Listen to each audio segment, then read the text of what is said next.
ప్రపంచ కప్ గెలిచి మంచి జోస్ మీద ఉన్న టీం మహిళా జట్టు ఇప్పుడు ఒక్కొక్కరు అంతర్గత మరి వారి యొక్క ఆలోచనలు బయటపడుతుందని చెప్పుకోవచ్చు. ఇక ఈ క్రమంలో మరి లీగ్ మ్యాచ్లో అద్భుతంగా రాణించినటువంటి మన భారత మహిళా జట్టు మరో ఓపెనరు ప్రతిక రావలు మాట్లాడుతూ మ్యాచ్ గెలిచిన తర్వాత తను మాట్లాడుతూ వాస్తవానికి మరి ఫైనల్ మ్యాచ్లో తప్పకుండా మన షెఫాలి వర్మ రాణిస్తని చెప్పి నేను అనుకున్నా. ఎందుకంటే తన మీద నాకు నమ్మకం ఉంది, ఏదో మ్యాజిక్ చేస్తానని చెప్పి అనుకున్నా.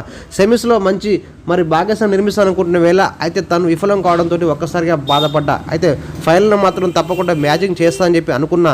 అదే రీతిలో తన బ్యాట్తోని బంతితో రాణించి మ్యాన్ ఆఫ్ ది మ్యాచ్కి వెళ్ళడం చాలా ఆనందంగా ఉంది. ఎందుకంటే ఈ పోటీ క్రికెట్లో తప్పకుండా పోటీ అనేది తప్పకుండా ఉండాలి. అయితే ఒక సందర్భంలో నాకు గాయం తగిలి బాధపడుతున్న వేళ షెఫాలి నా దగ్గరికి వచ్చి ఫైనల్లో ఉంటే బాగుండు, నీతో ఆడలేకపోతున్నా బాధపడుతున్నా చెప్పడం జరిగింది. అయితే ఈ ఆటలో ఇవన్నీ సహజం అని చెప్పి తనతో చెప్పడం జరిగింది. అయితే ఇప్పుడిప్పుడే నేను కోలుకుంటున్నా. అయితే ఫిజియో మరి తర్వాత బ్యాట్ పట్టొచ్చా పట్టదని చెప్పిన తర్వాత బ్యాట్ పట్టే ఆలోచన ఉంది. ఇప్పుడెప్పుడైతే కొద్దిగా కాళ్ళైతే కోలుకుంటుంది.